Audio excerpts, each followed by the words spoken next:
ఒత్తిడిలో కూడా ఇట్లా చేయలే కదా ఎందుకో ఒక 2.5 నిమిషాలు అంటే వాళ్ళు జనరల్గా నిన్న ఆయన ప్రెస్ మీట్ చూసిన మా భూములకు వీళ్ళు వచ్చి మా వాచ్మెన్లను కొట్టిండు.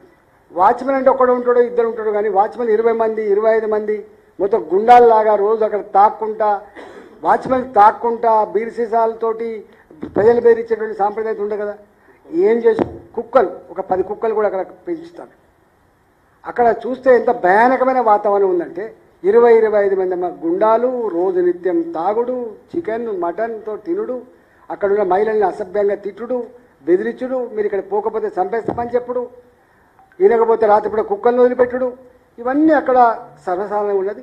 ఆ వీడియోని మీరు ఒకసారి చూడండి. దాని తర్వాత నేను విషయం చెప్తాను. అందరికి రమ్మని చెప్పు వస్తున్నారు అందరికి రమ్మని చెప్పు ఎవరికి రావాలని చెప్పాలి ప్లాట్ ఓనర్స్ వస్తారు మేమే ఓనర్స్ అందరం కలిసి సార్తో వస్తాం మేమే వస్తాం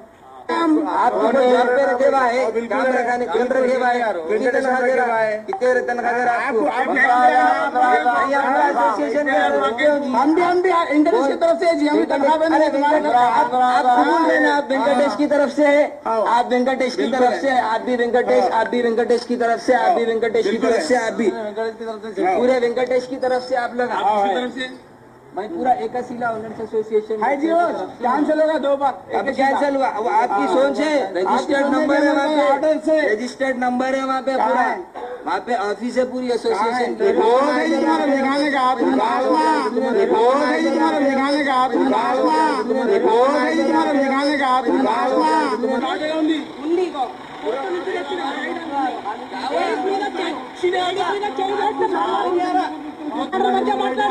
లేడీస్ మీదకి ఎట్లా లేడీస్ మీదకి నెట్టుకుంటే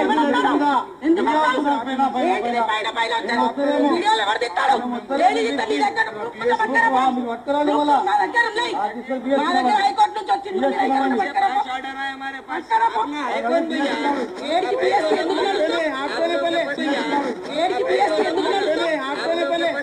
सर्वे नंबर क्या है ये सर्वे नंबर क्या है आपके पास ये सर्वे नंबर क्या है ये सर्वे नंबर क्या है आपको मालूम है क्या ये सर्वे नंबर क्या लगता है बिट्टू आप जो जगह में ठहरे हुए हैं ना आप उसको ओनर बोल रहे उसको ये सर्वे नंबर में आने की परमिशन नहीं है हाईकोर्ट से बताओ ना कहाँ है परमिशन इधर आओ इधर ले लेके तुम्हारा ऑर्डर क्या ले लेके आओ ऑर्डर है वो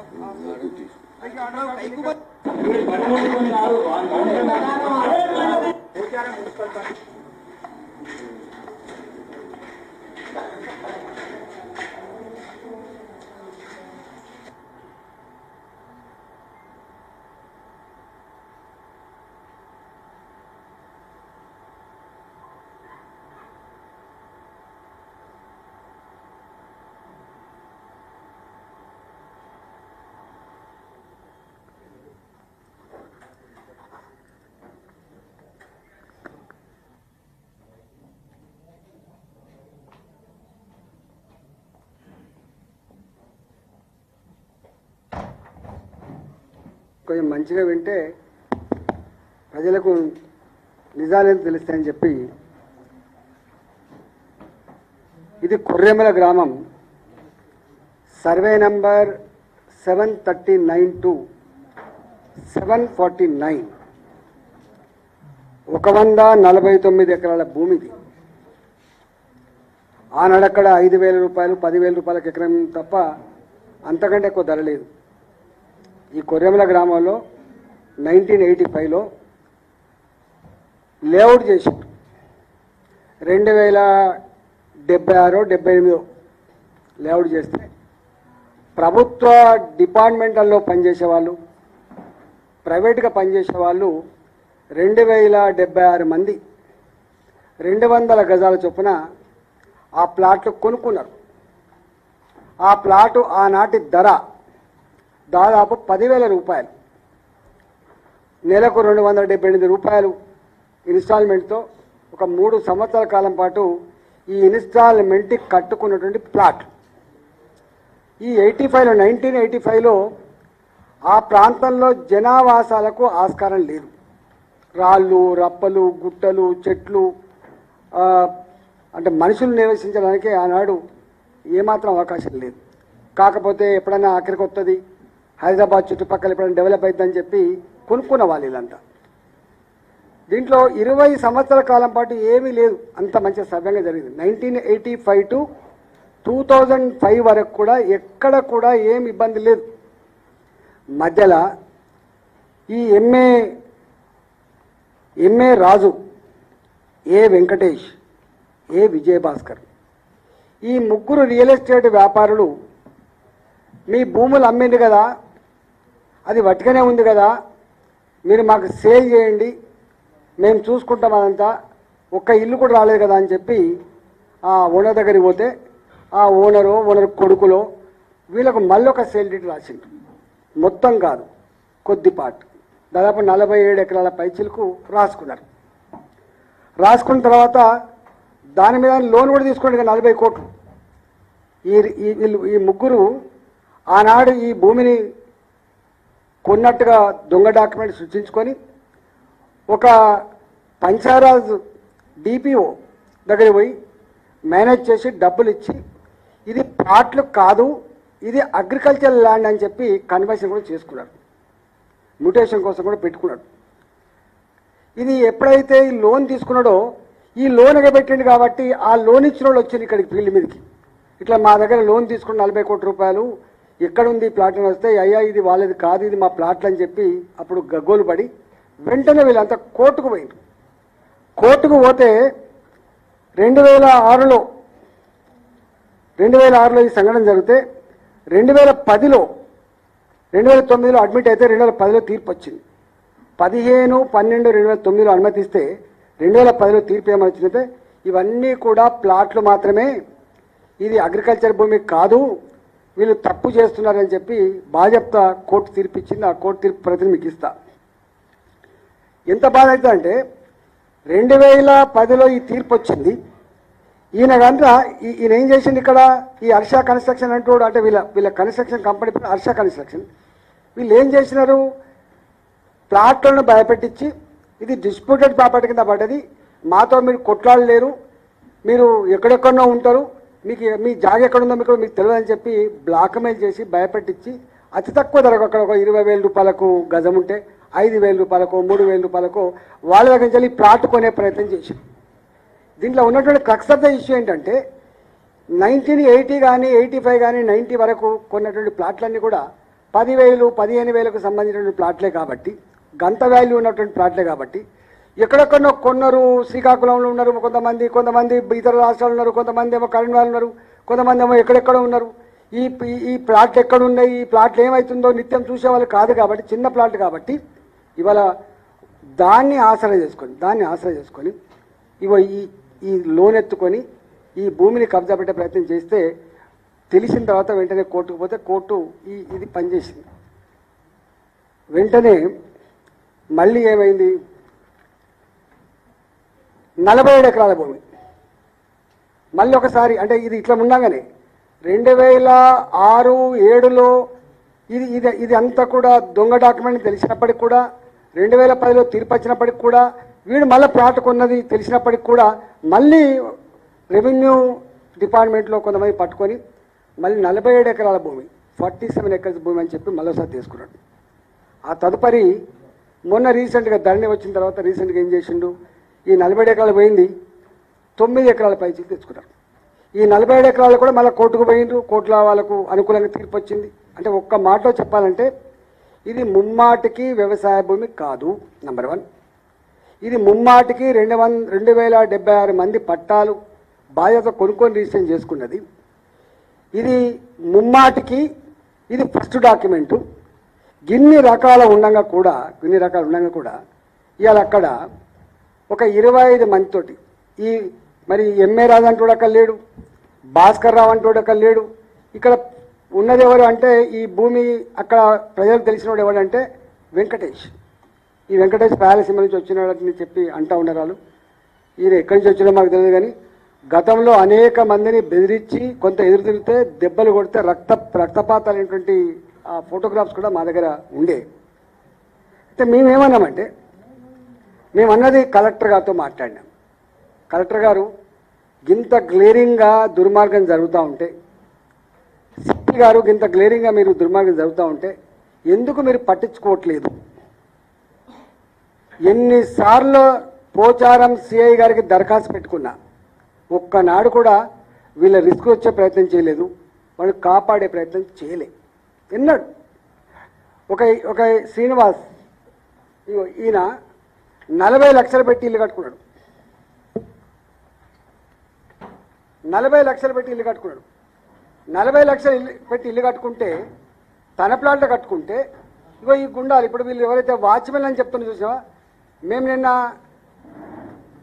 చేయి చేసుకున్నామనేది చెప్తుండ్రో, వాచ్మెన్ అనేది చెప్తుండ్రో, ఈ వాచ్మెన్లు వాళ్ళ నిత్యం పని ఏంటంటే నేను ఇంతకుముందు చెప్పినట్టుగా తాగాలి, తినాలి, మహిళను వేధించాలి, దౌర్జన్యం చేయాలి, ప్లాట్ గుంజుకోవాలి, వీళ్ళది అది డ్యూటీ. వీళ్ళు పక్కకే ఎక్కడో ఉంటారట 20-25 మంది. అయితే ఇల్లు కట్టుకుంటే ఈ గుండాలు పోయి ఆ ఇల్లును కూలగొట్టిండు. చిన్న ఎంప్లాయ్ అయిన వరంగల్ ఎంప్లాయ్ ఆయన అన్నాడు, నా ఇల్లు కూలగొట్టుకోండి, మీ దండం పెడతాం, ఇది మాది, మేము కష్టపడి కట్టుకున్నాం, నా జీవితంలో మళ్ళీ నేను చేయలేను, బ్యాంకులో లోన్ తీసి కట్టుకున్నా అని చెప్పి కాళ్ళ వేళ్ళ పడ్డా కూడా వినకుండా కూల్చివేసిండ్రు. ఇగో నిన్న మాకు ఫీల్డ్ మీద ఎవరైతే దొరికిండ్రో ఆ గుండాలు. ఆ తదుపరి మళ్ళీ ఆయన ఏం చేసిందిగా పర్మనెంట్గా బిల్డింగ్ కట్టుకుంటూ ఉంచినట్లేరని చెప్పి చిన్న రేకుల షెడ్ వేసుకున్నాడు. రేకుల షెడ్ మళ్ళీ సెకండ్ టైం రేకుల షెడ్ వేసుకున్నాడు. రేకుల షెడ్ వేసుకుంటే కూడా దాన్ని కూలగొట్టిండు. ఇక్కడ 7th టైం వచ్చింది అనుకుంటా, బస్ రజిత వచ్చింది, 7th వచ్చింది.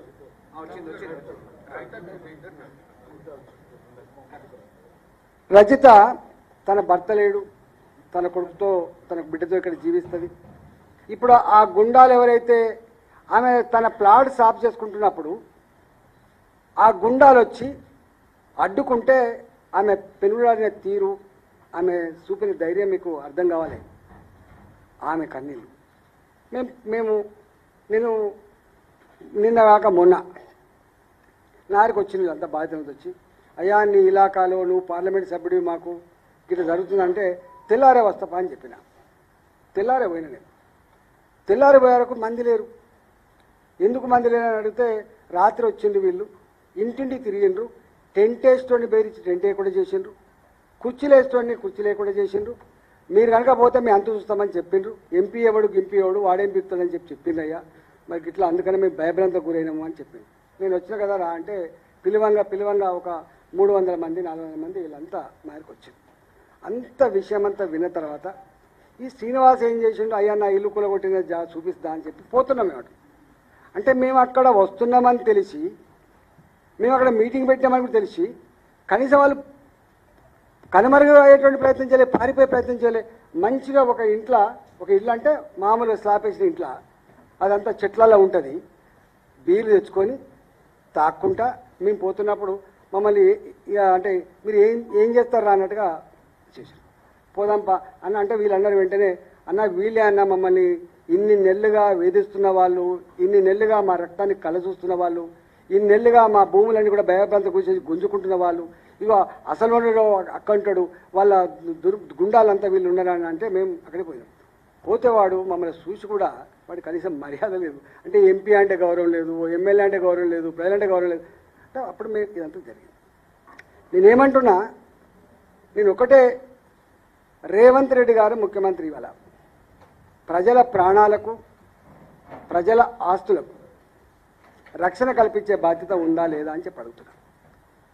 ఇవాళ హైదరాబాద్లో ఇది ఒకటే కాదు, ఇవాళ కొన్ని వందల లేఅవుట్లు 1980 నుంచి మొదలుపెట్టి 1990 వరకు ఈ హైదరాబాద్ చుట్టుపక్కల వందల లేఅవుట్లు జనసంచారం లేని కాడ ఎప్పుడో ఒకనాడు అక్కడికి వస్తాయని చెప్పి 30 రూపాయల నుంచి మొదలుపెట్టి 100 రూపాయల గజం కొనుక్కునే లేఅవుట్లు అన్నీ కూడా 2007లో ఒక చట్టం వచ్చింది.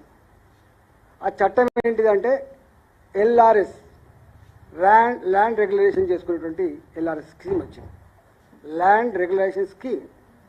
ఈ గ్రామ పంచాయతీ లేఅవుట్లన్నీ కూడా మళ్ళీ కొంత ఒక ఇండివిజువల్ ప్లాట్ అయితే 1000 రూపాయలు కట్టాలి, లేకపోతే మొత్తం లేఅవుట్ అంతా కలిపితే ఎకరానికి 10,000 రూపాయల చొప్పున కట్టుకొని ఈ లేఅవుట్లన్నీ కూడా మళ్ళీ రెగ్యులైజ్ చేసుకునే యాక్ట్ వచ్చింది. చాలామంది చేసుకున్నారు. ఇవాళ మీరు శంకరపల్లి ఉంది, 460 ఎకరాల భూమి, 460 ఎకరాల భూమి. ఒక్కొక్క ఎకరం నాకు తెలిసి 50 కోట్లు ఉంటుందో 60 కోట్లు ఉంటుందో. అంటే 460 ఎకరాల భూమిని ఎవడు కన్నెత్తి చూడలే. ధరణి వచ్చిన తర్వాత ఈ భూమి అంతా కూడా అగ్రికల్చర్ భూమిగా మార్చేసి ప్లాట్లన్నీ కూడా రద్దు చేయించి మొత్తం రాత్రిపూట ఎట్లా రిజిస్ట్రేషన్ చేసిండ్రో ఆ రాత్రిపూట రిజిస్ట్రేషన్ చేసిన కలెక్టర్ ఎవరో ఆ కలెక్టర్ ఎట్లా కేసులు ఎదుర్కొంటుండో ఎట్లా జైలు పాలవుతుందో మీరు చూస్తున్నారు. విలువ 1000 కోట్ల రూపాయల విలువైన భూమి. ఇక్కడ అర్థం ఏంటంటే ఆనాడు ఆ 10,000 రూపాయలు పేదోడికి చాలా ఎక్కువ. ఇవాళ 10 లక్షల రూపాయలు 1 కోటి రూపాయలు ఆ ప్లాట్కు పెరిగితే ఈ పేదవాళ్ళు అనుభవించకుండా ఇగో ఈ దుర్మార్గులు, ఈ గుండాలు, వాళ్ళకు సహకరించే అక్కడక్కడ పోలీసులు, వాళ్ళకు సహకరించే రెవెన్యూ అధికారులు, వీళ్ళు ఈ పోలీసులు ఈ రెవెన్యూ అధికారులు మాకు పైనుంచి వెళ్ళి ఫోన్లు వస్తున్నాయి, మాకు పైనుంచి ప్రెషర్ వస్తుందని చెప్పేటువంటి పద్ధతి. రేవంత్ రెడ్డి గారు అడుగుతున్నా, ఎవరు పైనుంచి వెళ్ళి ప్రెషర్ చేస్తున్నారు? దీని వెనుక ఉన్నటువంటి దుర్మార్గులు ఎవరు? ఈ దుర్మార్గులకు ఇచ్చే పనిష్మెంట్ ఏంది? పేదల ఆస్తులకు రక్షణ ఎక్కడ? పేదల జీవితాలకు భద్రత ఎక్కడ? చెప్పాల్సిన బాధ్యత ముఖ్యమంత్రి రేవంత్ రెడ్డి మీద ఉంది. నేను ఇంకొక మాట కూడా అంటున్నా, ఇవాళ ఒక్కటి కాదు, కొల్లూరు 173 నుంచి 190 సర్వే నెంబర్ 150 ఎకరాల భూమి, కొల్లూరు ఇవన్నీ మేము బయట పెడతాం. ఇక ఇప్పుడు ఊరుకునే ప్రసక్తి లేదు కాబట్టి వాటిగా హింటిస్తున్నా. వట్టినాగులపల్లి గండిపేట మండలం 1000 ఎకరాలు. వట్టినాగులపల్లి గండిపేట మండలం 1000 ఎకరాలు. ఇది గ్రామ పంచాయతీ ఒకటి. షాద్ నగర్ ఈర్లపల్లి జంట మటలు జరిగినట్టున్నారు. నాకు తెలిసి జంట మటలు జరిగినట్టున్నాయి అక్కడ. నాదర్గుల్, బాలానగర్, గగన్ పహాడ్, హెచ్ఆర్సి, అంటే అనేక దిక్కుల. మేము ఒకటే ఇవాళ తెలంగాణ ప్రజానీకానికి విజ్ఞప్తి చేయదలుచుకున్నాం. పేదవాళ్ళ మీద అధికారాన్ని అడ్డం పెట్టుకొని భూములు గుంజుకునే ప్రయత్నం, వాళ్ళ మీద దాడులు చేసే ప్రయత్నం, వాళ్ళ ఆస్తులు కొల్లగొట్టే ప్రయత్నం చేస్తున్నది నిజం. దీని మీద మనం స్పందించకపోతే, మనం ఐక్యంగా లేకపోతే చట్టమే ఇలా ప్రజల్ని నేరస్తులుగా భావించే పరిస్థితి వస్తుందని చెప్పి నేను తెలియజేస్తా ఉన్నా. ఇవాళ భారతీయ జనతా పార్టీ పరంగా మేము ఊరుకునే ప్రసక్తి లేదు. ఎందుకంటే భారతీయ జనతా పార్టీ ఇంతకుముందు చెప్పినట్టుగా పేదలకు అండగా ఉండే పార్టీ కాబట్టి, ఇవాళ హైదరాబాద్ నగరంలో మొదటి నుంచి కూడా పేదలకు ఒక భరోసా ఇచ్చిన పార్టీ కాబట్టి మేము దీన్ని ఇక్కడితో వదిలిపెట్టే ప్రసక్తి లేకుండా, ఒక్క పోచారం మున్సిపాలిటీలో ఉన్న 2076 మంది మాత్రమే కాకుండా ఇవాళ హైదరాబాదులో ఎన్ని లేఅవుట్లు అయితే ఇవాళ మళ్ళీ పెద్దవాళ్ళు వాటి పర్చేజ్ చేసి పెద్దల అండతోటి, ప్రభుత్వ పెద్దల అండతోటి వీళ్ళు కొల్లగొట్టే ప్రయత్నం చేస్తుండో వాటి మీద హెచ్ఆర్సీకి వెళ్ళే ప్రయత్నం చేస్తాం. కోట్ల మీద అపారమైన నమ్మకం ఉన్న వాళ్ళం కాబట్టి కోట్లకు వెళ్ళే ప్రయత్నం చేస్తాం. అదేవిధంగా మాకు ఏ పద్ధతులు ఉంటాయో అన్ని పద్ధతుల ద్వారా ప్రజలకు అండగా ఉండే ఉద్యమాలు కూడా చేస్తాం. ఎట్టి పరిస్థితి కూడా వదిలిపెట్టే ప్రసక్తి లేదు. ఇవాళ లోకాయుక్త లాంటి సంస్థలు కూడా ఉన్నాయి, వాటిని కూడా కాంపెన్సేట్ చేసే ప్రయత్నం చేస్తాం. నేను ఒకటే ప్రజలకు నేను విజ్ఞప్తి చేస్తా ఉన్నా, అంటే నాలాంటి వాడు చెయ్యెత్తే పరిస్థితి ఎందుకు వచ్చింది, నాలాంటి వాడు కోపం చేసే పరిస్థితి ఎందుకు వచ్చింది అంటే రెవెన్యూ అధికారులు, పోలీసులు లేదా ఇతర సంస్థలు ప్రజలకు భరోసా కల్పిస్తే నాలాంటి వాడు ఆ పని చేసేవాడు కాదు.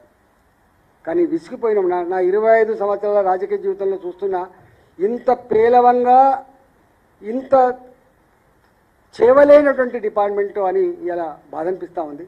తెలంగాణ పోలీస్ అంటే ఒక రకమైన గౌరవం, అంటే నిమిషాల మీద దొంగలను పట్టించుకుంటున్న భావన ఉండే. కానీ ఇవాళ రెవెన్యూ అధికారులేమో వాడు నిమ్మకుని, ఎందుకంటే తప్పు చేసింది వాళ్ళే కాబట్టి, ఈ దొంగ సర్టిఫికెట్లు, దొంగ లేఅవుట్లు, దొంగ ప్రొసీడింగ్స్ ఇచ్చింది వాళ్ళే కాబట్టి, ఇది కనుక లోపలికి పోతే మా అధికారులే జైలుకు పోతారని భావం వాళ్ళకు ఉండొచ్చు. ఇది సివిల్ మ్యాటర్ కాబట్టి మీరు మా దగ్గర రావద్దని చెప్పి బుకాయించే వాళ్ళు వీలు ఉండొచ్చు. కానీ పోలీసులు కానీ రెవెన్యూ అధికారులు కానీ సమన్వయంతో ఇట్లాంటి సమస్య వచ్చినప్పుడు కూర్చొని నెలకోసారి 2 నెలలకోసారి కూర్చొని సమస్యలు పరిష్కరిస్తే ఇవాళ ఇక్కడ దాకా వచ్చేది కాదు. నాలాంటి వాడు చేయలేపే పరిస్థితి రాదు. అందువల్ల నేను ప్రభుత్వం